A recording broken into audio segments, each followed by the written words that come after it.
Hey guys, this is a little dreadlock FAQ. I'm just going to say my dreadlocks are now 4 months old and my extension's about 2 months, well, we've 4 months on the 18th. So I've got a few different questions that a lot of people ask about dreadlocks, some to do with washing it, your hair type, blah blah blah. So the first question is, how long does my hair have to be? Well, they normally recommend 5 inches, but I'd normally say about 6. This is, like, it does vary,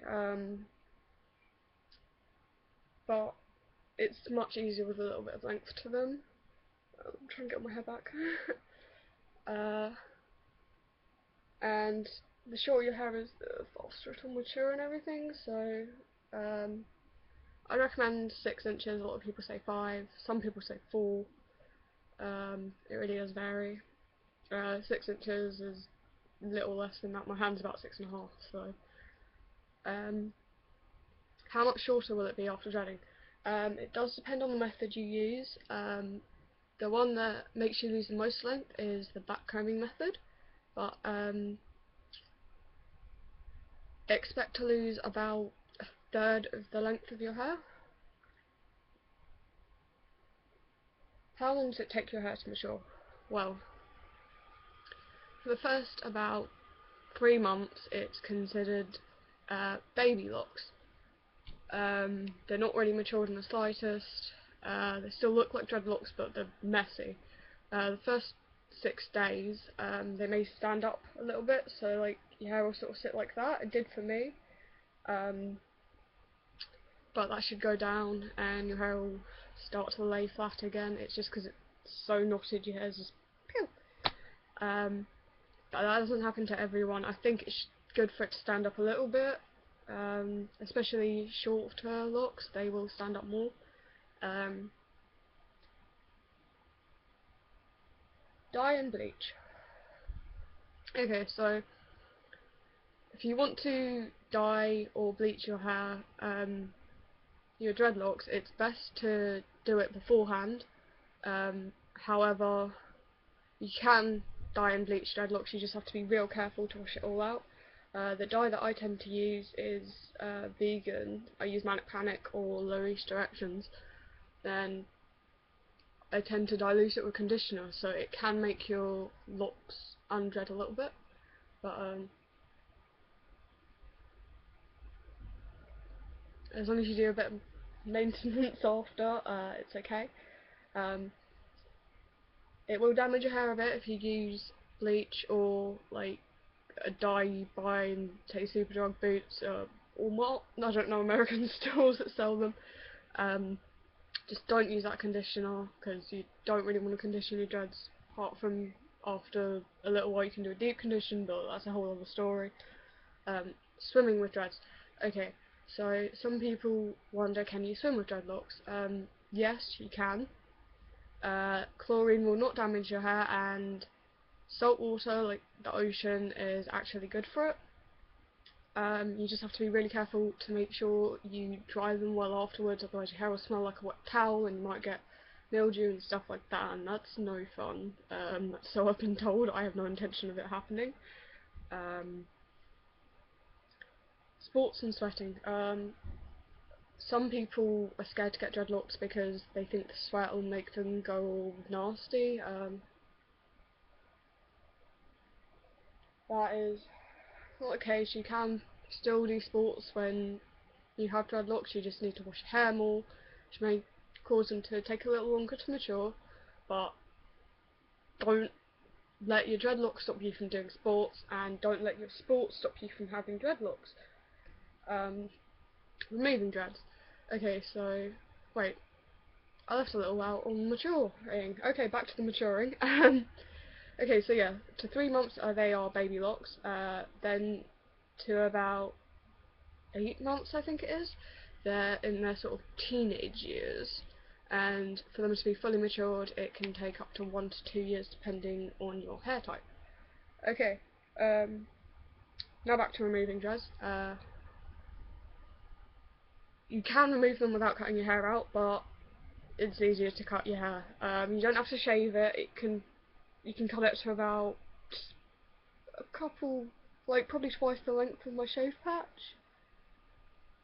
Because like your roots don't dread up. You can have 2 to 3 inches of like non-dreaded roots, and that's where you can cut it. But however, they can also be combed out. It's much easier when they're not as matured.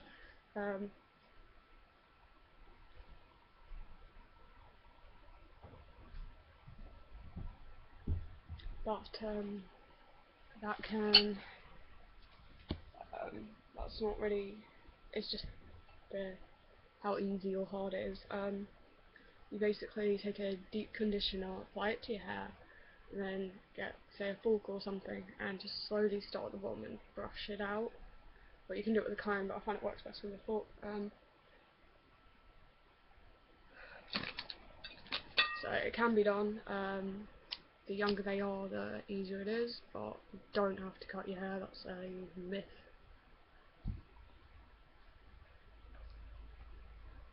Dreadlocks products. I don't see the point in them. If you do, then fair enough. But like, you can get Dreadlock shampoos, and you don't really need them. You just want to get a residue-free shampoo. I've got a bar of shampoo from Lush, and that I find is quite good for it. Completely residue-free, but however, it gives me dandruff. I've also got another liquid shampoo from Lush that I haven't tried yet, which hopefully won't give me as bad dandruff. But you don't need to get any special shampoos, like specifically designed for dreadlocks. Just make sure it's whatever the word I said was, free. Stereotypes. Okay, so there's stereotypes of dreadlocks being unclean. That is completely untrue. Like, your hair cleans itself, or you can wash them. Your hair shouldn't smell as long as you treat it right. Dreadlocks tend to be stereotyped with people who are vegetarian, vegan, etc.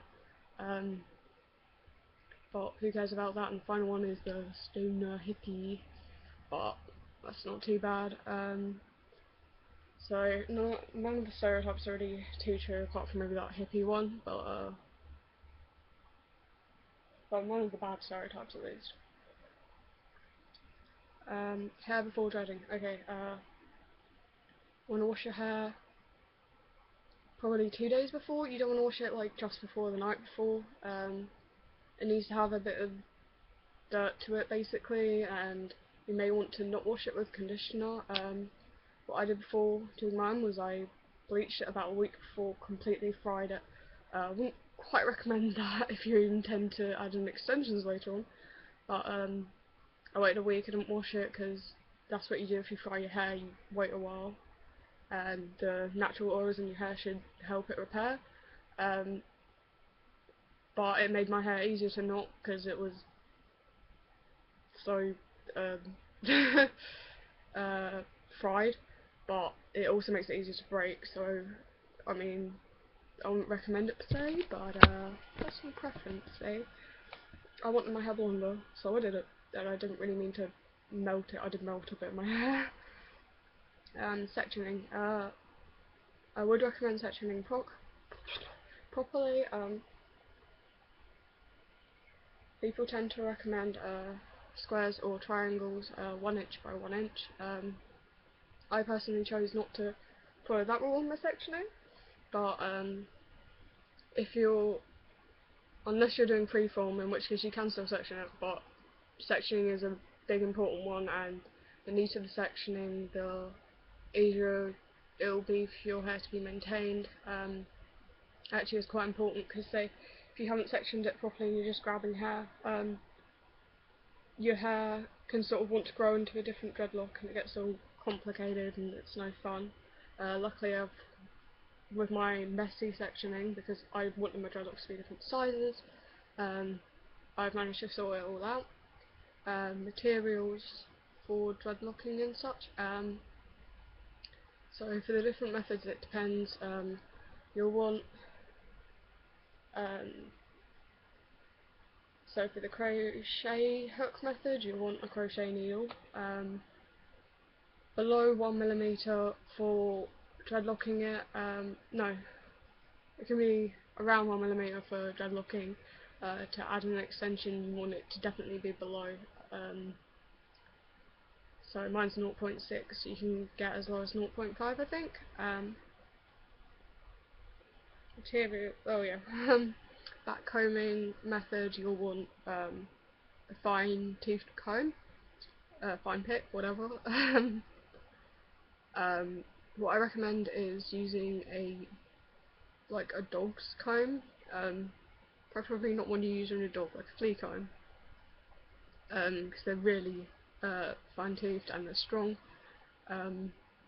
It works quite well. Hairbands or elastic bands or whatever, they are very good for helping the roots stay in place, and if you have, say, blunted dreadlocks, where, so I've got tails but some people have them so the ends just like that, you can put one on the end as well, so that will stop that from coming loose. With tails I don't think it's as important. I prefer mine with tails. If you want blunted, that's cool.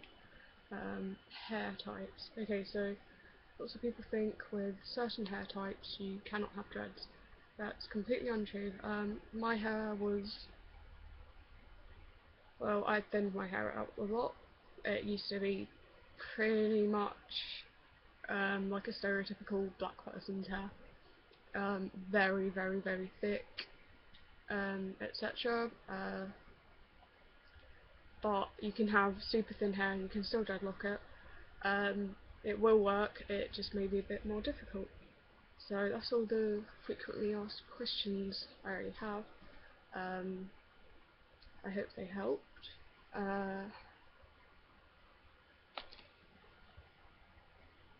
Little update on my ear. The 12mm Thompson.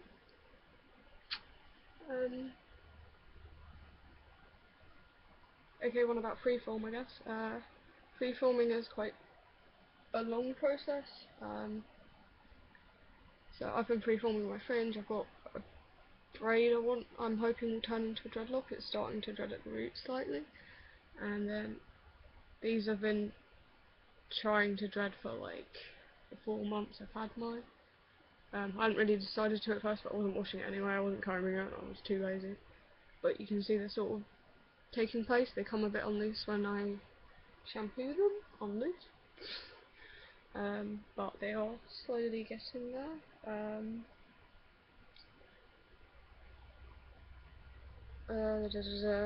going to go back to maintenance and say, how often should you maintain your dreadlocks? That really depends on, like, it's personal preference really. When I first got them I was pretty much maintaining them every day, which isn't recommended, but it was driving me insane. Probably every 2 to 3 weeks if you choose, but you don't need to maintain them at all.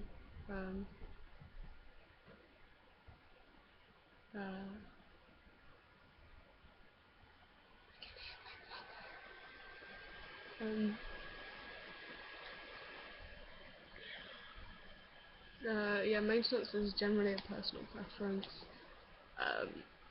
Maintain as much or as little as you want. Some hair may need more maintenance than others. Maintaining after washing hair is always a good idea,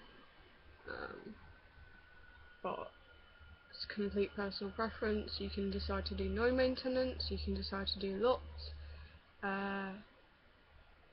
I've ended up doing less maintenance on my actual dreadlocks since I put in the extensions, where now I tend to only maintain the extension point, which is here on this one, because that tends to come loose quite a bit for me. I think I had a problem with my installing method where I wasn't giving it enough space because I'd been told you only need 1 inch, but I was recommended to have 2 to 3 by an amazing Tumblr page. They're called Dreadlock Info, and they're amazing. I've sent them loads of questions if I get like unsure on something.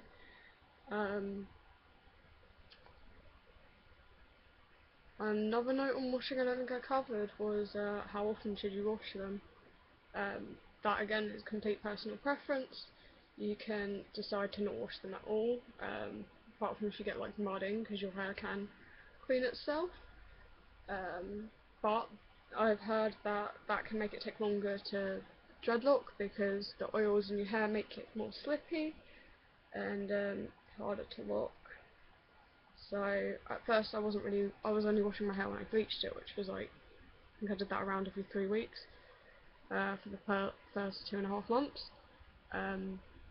Now I've started washing it probably twice a week, just due to personal preference.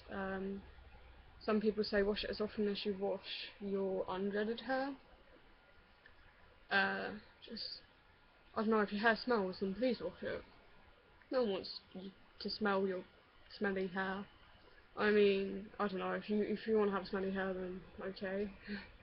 But you really only need to wash them if you get something in them like mud or paint like I did recently. I think that's about it. If you have any more questions, just leave them in the comments. I will happily answer them for you. Please like and subscribe if you enjoyed. Thanks for watching. Mwah.